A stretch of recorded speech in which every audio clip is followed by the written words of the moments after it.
What's up, guys? My name's Donovan. Let me load the bottom real quick. Yeah, like I said, my name's Donovan.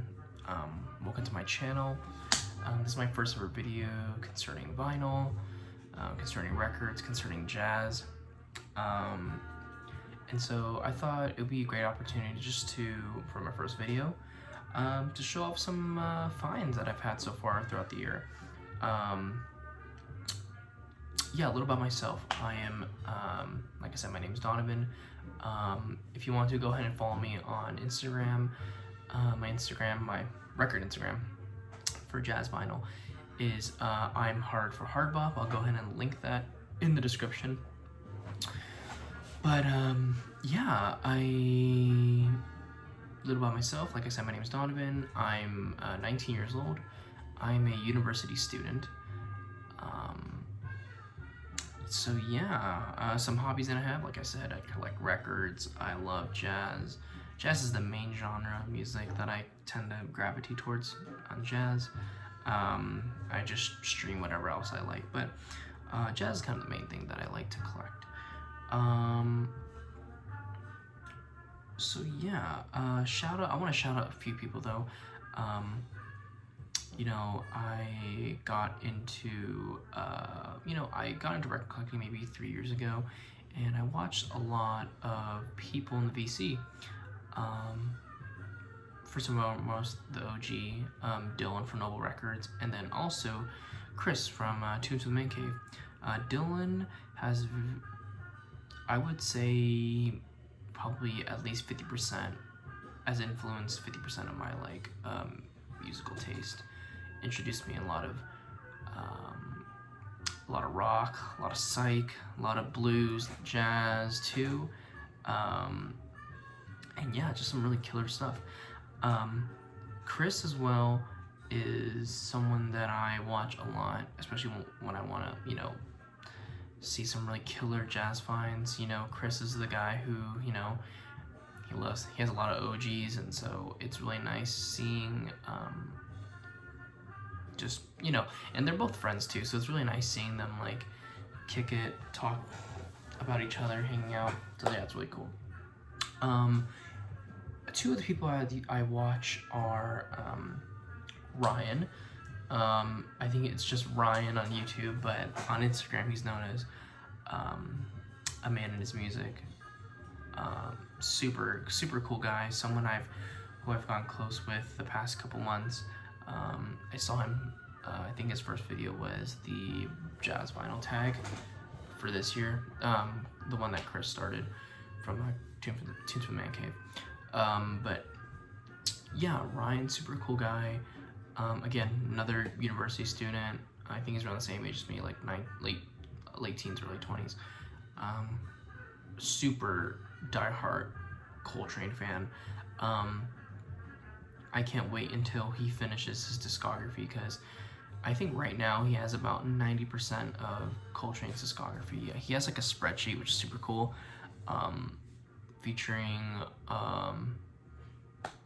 all the titles that he needs to get for his Coltrane discography, his Coltrane collection. So super killer. I'd highly recommend following him on Instagram, and then subscribing to his YouTube channel. Super cool guy.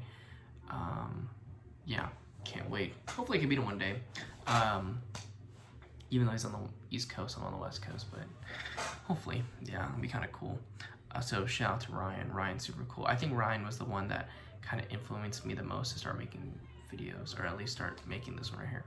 Another one is Aiden Buck. Buck's Records on Instagram.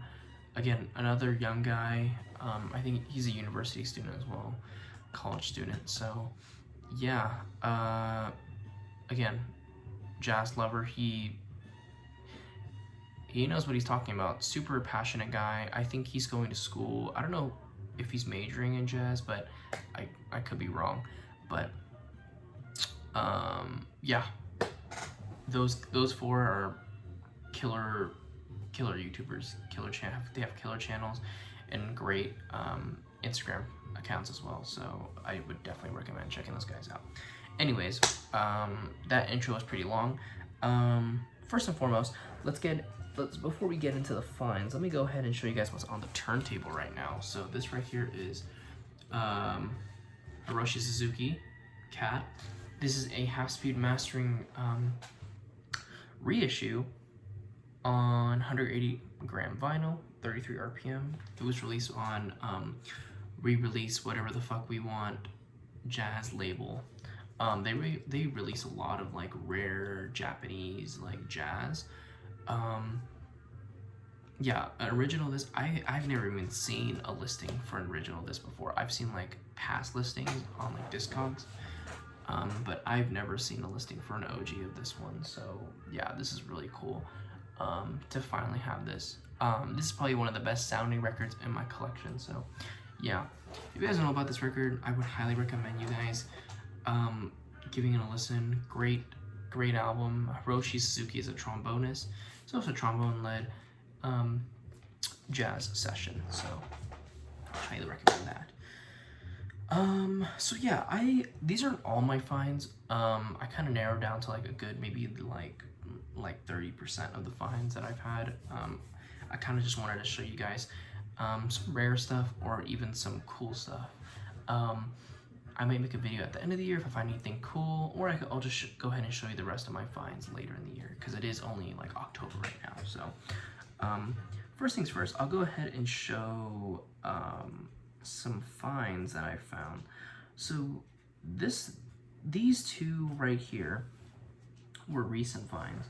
I found these on OfferUp. So if you guys don't know what OfferUp is kind of like Craigslist or Facebook Marketplace or any secondary marketplace, I guess any secondary marketplace app where people can just list stuff and then you can just buy it. It's kind of like eBay, but like local. But anyways, I think a few weeks ago I found a listing on OfferUp. A guy locally was selling a record collection, and it was mainly funk, soul, R&B, which is kind of rare to find around here. A lot of people around this area kind of listen to country, folk. A lot of times when you're buying record collections, it's mainly just like polka or like just some weird shit. So, or it's just rock, which is not bad in itself as well. It's just not stuff that I tend to gravitate towards, but if there's some stuff in there that I like, I'll go ahead and pick it up. Anywho, I was looking at the listing pictures, and there were what do you call it? It was kind of like the way that the seller listed it. It was, or the way they took the picture. It was he just basically lined all the records in like a big square, and he just took a picture, like a pano picture on top. And one record that I saw was Lee Morgan's A Sidewinder. And judging from the other records in the picture, I kind of gauged the records anywhere from like late 50s, early 60s era to maybe like mid to late 60s. So in the back of my mind, I was like, okay, worst things worst, this could probably just be a like a Liberty copy. You know, like best case scenario, it's an original. So I went ahead and just met up with the guy. Unfortunately, he ended up telling me that he sold the collection already. I was pretty bummed out, but I still asked him if he had this record, and I showed him the picture of the Sidewinder, and he was like, actually, I sold it. I sold a copy, but I have an extra one. And so he kind of he took me to his garage, and he showed me like a bin of records, and I think it was just some leftover stuff that the other guy didn't want. I don't know why, or maybe he just forgot to pull it out, but I went ahead and found this right here. Lee Morgan, the Sidewinder, original stereo press. Yeah, this is a really nice copy. Cover is immaculate. Look at that. Like, obviously there's like some corner dings, but they're so minute and you can't even tell. But, oh man, look at that. Really clean, iconic cover, great session photography, great typography. Yeah, this is just a great album. this is an immoral jazz classic. You know, you have, let's look at the lineup real quick. Obviously, Lee Morgan on trumpet, Joe Henderson on tenor sax, Barry Harris on piano, Bob Crenshaw on bass, and Billy Higgins on drums. Yeah, Lee Morgan's great. Is this my favorite Lee Morgan album? No, I probably would. I don't know. Lee Morgan's discography is kind of hard to like pick and choose. I really like Volume 3. That's a really good one. Lee is just very young during that time, and so you can just tell like them. You kind of just it's not like he was immature, but you can just tell like he isn't as polished. He's more aggressive, I guess. I don't know if that's the right term. I apologize. It's really late right now. I'm pretty sure it's like 2:30, 3 o'clock in the morning, but I was up listening to records, and so I decided to just make this video. But yeah, I think he's great on this album.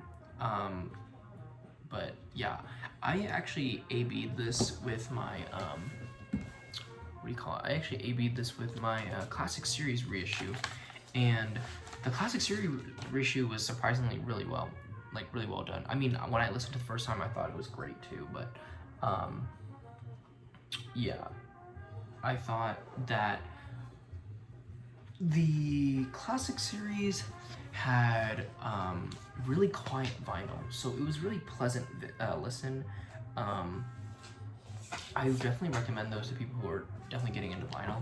I feel like a lot of people, the pops and clicks are kind of irritating, especially when you're getting into it. And so, yeah, the only thing that this one outperformed it in, I guess, drive. This one, I don't know why. They're both stereo pressings, but this one, I don't know if it's cut hotter, but this one has insane drive. This thing, you can, like, when Lee Morgan is playing, he just explodes out of my system. Like, my speakers are, yeah, it's insane. He just sounds amazing. So I would definitely recommend, if you can, try getting an original pressing of this one. If not, you're not really settling for the Classic Series. The Classic Series is a great option, so I would definitely recommend that as well. So yeah, after I checked that out, I noticed that he had some other stuff in the bin, so I just went ahead and just gave it a look, and I saw this right here. Lou Donaldson, The Natural Soul. Really, really nice find. Again, this is an original stereo press. Yeah. Is this my favorite Lou Donaldson record? I would probably say so. It's either this or Blues Walk, if I'm being honest. Yeah. This is a great, great album. I really like this one. I think my favorite, I guess, aspect of this album is John Patton's playing on here. When it comes to organ, I feel like a lot of times it's overdone, and that's why it kind of deters people away from organ-led sessions. You know, a lot of people don't like, I don't know why people don't like Jimmy Smith. I mean, I get why. I feel like organ is very overpowering. I think when it comes to organ, I think the philosophy that everyone should really adopt is less is more. I feel like that's more, I guess people can digest it more when it's not overpowering like that. But yeah, this is a great album. I'll go ahead and show you guys the labels as well. But yeah, super, super killer. I would recommend this to anyone. If you can find it, go ahead and get it. Not too expensive. You can probably, I've seen copies of this one go for, they're pretty affordable. I don't know about now actually though, because everything is getting really expensive. So yeah, so I got those two records from the guy. I paid $10 total, so $5 for each one. I'm pretty sure that's probably the best $10 I spent all month, or last month actually. So yeah, those two are great, great, great finds. Another really cheap find, another Blue Note. This is a Liberty era, but this is Andrew Hill Grassroots. I don't know if you guys can see, but it says there's like the tag right there. It says $5.99. I got this at a thrift store. I came back home for my birthday. I came back home to my parents. I just drove back, but came back home for my birthday. I think actually it was spring break, but yeah, I went to a local thrift store that I haven't been in a while, and they actually had this. I was looking through and I was like, huh. I was like, I've never seen this record before, never listened to it, and it's killer. Lineup is great too. Lee Morgan on trumpet, Booker Irving on tenor sax. Booker Irving is an artist I want to get into more. I know he has a title. I don't know if he has multiple, but I know there is at least one title of his that's on Candid. That's one I'm really looking for. As well. So yeah. So Booker Irving on tenor sax, Andrew Hill on piano, Ron Carter on bass, and then Freddie Waits on drums. It was like a really nice soul jazz recording, soul jazz session. Yeah, I got it for $5. No, $6, sorry. Killer deal. But yeah, that Liberty label.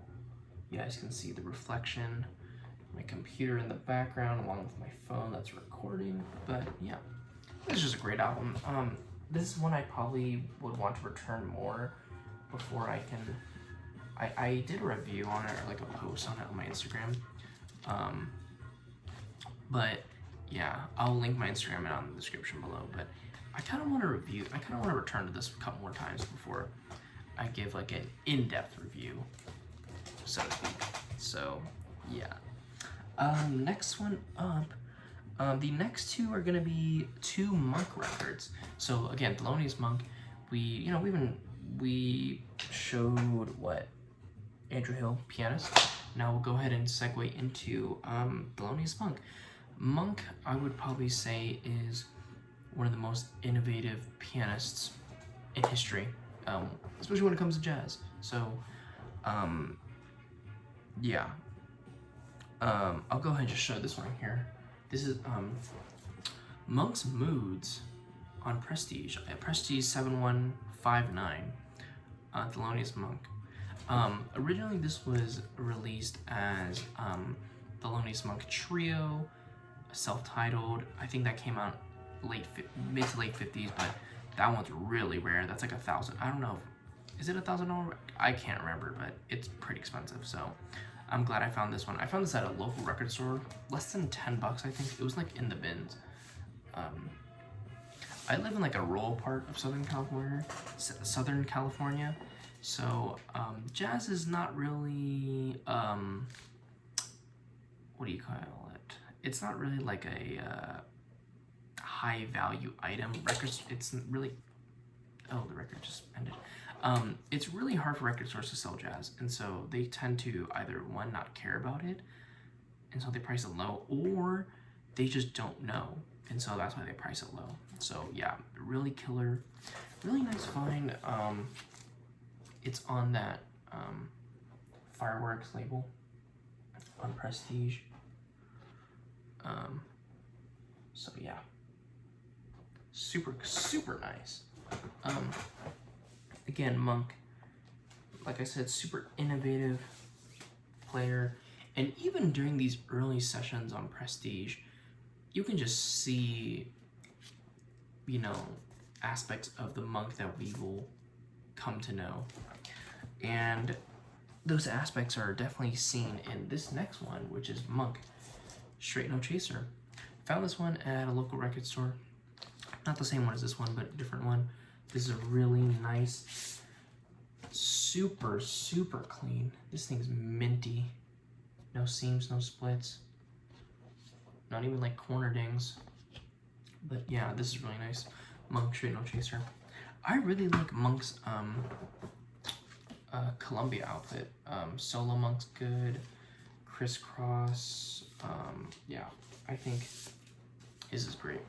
I'm currently working out a deal to get Brilliant Corners. I think it's a second press because it has the blue Riverside label, but at a local record store of mine, they have a copy of it, so I'm trying to pry it off of their hands, hopefully. But yeah, Really nice album on Columbia, original 2i label. Found this one for pretty cheap too, considering the condition. If it was like maybe VG, probably would have been paying up for it, but it's near mint, and so yeah, this is one that I've been playing a lot lately. I've been on a piano kick, been listening to a lot of Monk, Bill Evans, Wynn Kelly, McCoy Tyner, guys like that. I've been listening to a lot of those, so yeah, what a great album. Okay, we're halfway through, I guess. We have 5 more records, but let's go ahead and show this one right here. This right here is a Coltrane record. Again, like I said earlier, like I said earlier, Ryan, really big Coltrane fan, and so this one's for him. Yeah, this is Coltrane, My Favorite Things, original stereo press, on Atlantic. Yeah, I actually picked this up maybe a week before his birthday, and a week before Pharoah Sanders passed away. But yeah, I remember when I found out that Pharoah Sanders passed away, I played this record. I don't know why. I think I was kind of in the mood for like Coltrane since it was just his birthday at that point. And yeah, when I found out that Pharoah Sanders passed away, I was actually listening to this record right here. So yeah, like I said, original stereo press on like that turquoise and green label. This is really nice. Got it for pretty cheap too. I think I got it for like maybe $10. I can't remember. It was in the bins again, like I said. So again, really nice. I definitely recommend Coltrane's Atlantic discography. I still need Giant Steps. I really want an early press of that one. I really want I have blues, I have favorite things, I have, what am I missing? Okay, Coltrane Jazz. I think and then Olay. Yeah, so yeah, I definitely recommend his Atlantic output. Great stuff. The only thing is the engine, the mastering on these are kind of weird. It's kind of recorded weird. I have a friend who has a copy of Giant Steps, and it just sounds, he says it sounds lifeless, if I'm being honest. He has an OG press on the black label, and I think what he said, and I quote, it's as if I'm listening to it, but I threw a blanket over my speakers. And so yeah, I don't know, kind of disappointing, but still great albums. Oh wait, actually, what's the lineup on this one right here? Okay, so Coltrane on soprano sax. So this is the first time he featured a soprano sax. I think if I'm not mistaken, he was either given it by Miles, or he purchased it during his time with Miles. And so yeah. So again, Coltrane on soprano tenor. McCoy Tyner. So like I said, McCoy Tyner, one of the pianists I'm listening to recently. Steve Davis, and then Elvin Jones on drums. So basically this is just kind of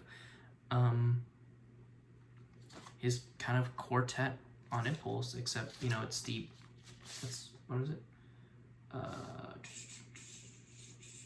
Steve Davis on bass, you know? So yeah, really killer record. This right here is a Impulse title, so this is the only Impulse title on here. I have some other Impulse, so now that I think about it, I probably should have pulled those out, but you know, it's all good. This right here is Impressions, John Coltrane on Impulse. This is an original stereo Holland press. This sounds great. I don't know if they use the original metalwork from like the US press, but this thing sounds incredible. It even has like the same jacket from the US presses. It's laminate. Yeah, I got this for $3. I don't know what the price tag's. Oh yeah, the price tag's on here. I don't know if you can read it, but it's $3. Yeah, killer. I really like Yusuf. I think it's Yusuf Lateef, right? Or is it or Dolphy? It's Eric Dolphy. Yeah, Eric Dolphy's great on this. I think my favorite track is probably After the Rain, and then afterwards is probably India, the opening track. So yeah, this is just a great record. I really like Coltrane's impulse output. I think it took me a while to get into it, but man, his impulse output is amazing. Yeah, I really want Live at Birdland. That's probably my top one for at least his impulse titles, but yeah, great stuff. Okay, so this next one, it's kind of it's the same record, but there's two copies. So I originally found this one at a local record store. This is the Jazz Messengers. So this is really early Jazz Messengers. So Doug Watkins, Horace Silver, Donald Byrd, Hank Mobley, and then obviously Art Blakey. So I found this copy, and I had no idea what it was. I think I got it for $10, and I was like, okay, I'll take a chance on this. It was an original. It was the 6i Columbia label, but yeah. So I bought it, took it home, and holy shit, I played this, and I was floored. I never listened to this session before, but oh my gosh, it is killer. The opening track, Infrared, holy shit, that's like, I think that title track, the title of the track is just referring to the, like, sorry, I can't speak right now. Infrared, the title of that track, I feel like is alluding to how hard this album cooks. This session cooks. I'm telling you, like, this is probably top 3 Jazz Messengers recording for me. If I'm being honest, I think it's this, Live at Birdland, and then obviously Monin. So this is great. Donald Byrd and Hank Mobley, they're just trading blows on that record. So yeah, but so that was the first copy I found. This right here is a second copy. This is definitely a sonic upgrade on the original Columbia 6i label. Really nice. This is a lot cleaner. So yeah, like I said, Donald Byrd and Hank Mobley are just amazing on that album. Okay, so coming on to the last 2 records. So this one right here, this is, I think I got this after my birthday, but yeah, I got this after my birthday, and so this is my favorite jazz album of all time. And at the time, I had the Blue Note Classic reissue series. Yeah. For this record. And while that was really good, I felt that I felt that I needed an original. And so around the time of my birthday, after my birthday, I went ahead and went on eBay and got this right here. This right here is Art Blakey and the Jazz Messengers and Monin. Look at that. This is such a beautiful, beautiful cover. One of the most iconic Blue Note covers of all time. This is an original stereo press. There's really nothing to be said about this that hasn't already been said. Yeah, this is an original stereo press. So it has the P, it has the RVG, but it has the ink and the R. So it has the trademark. So this is the first stereo press, and it's deep groove. So it's an original, if I'm not mistaken. I'm pretty sure it's an original. So I would love to have a mono. The original mono has same labels except no ink, no R, but still have the P and the RBG. But this one is amazing.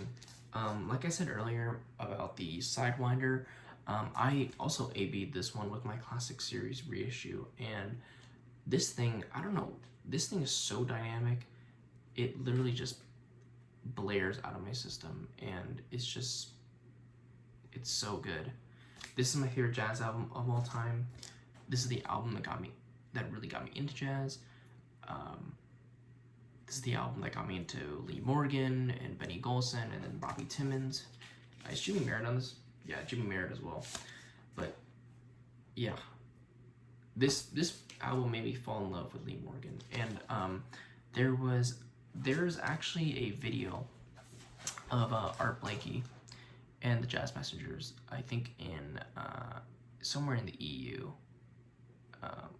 somewhere in Europe, and they performed, and Lee Morgan performed Moaning, and his solo was just amazing, and that's why this is my favorite album, a favorite jazz album of all time.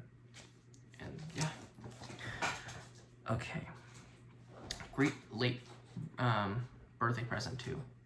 Okay, this last one, I probably would think this is my favorite jazz find and just my best find of the year. So a little backstory behind this one. I just moved back home. I finished my spring quarter of my first year at university, and I moved home, and I started picking up, going back to record stores again, because during school I didn't have any time, but since it was summer, I had more time too. And so I visited my local record store for the first time in I think over a year. And I came in late. It was around 4:30, and they closed at 5. And I was like, how much time did I left there? Like 30 minutes. Oh no, actually I think I came in later. So they said 15, so I probably came in at 4:45. So I immediately went to the jazz section, and the jazz section's it's alphabetized. So I went through the A section first. Didn't really see anything. I saw a Gene Ammons record that I already had, so I just passed on it. What was it? And then I get to the B section, and it's just some random stuff. But I saw this peeking out, and I was like, $10 for an Art Blakey record. I was like, this has to be reissue. So I saw this first, and then I pick it up. I'm like, wow, this is really heavy. And so I take the record out, and I'll go ahead and show you guys it. And I was just immediately floored. That right there is a first mono press of Art Blakey live at Night at Birdland. Original, Lexington Ave, flat rim, or like flat edge, I guess. I can't remember the terminology. It has the P, it has the RVG etched, has the frame cover, and you guys can see that price tag. $10. $9.98. I don't know how they fucked this up this badly, but I even asked the owner, I was like, how long has this been out for? He's like, maybe like a week. And I was like, a week?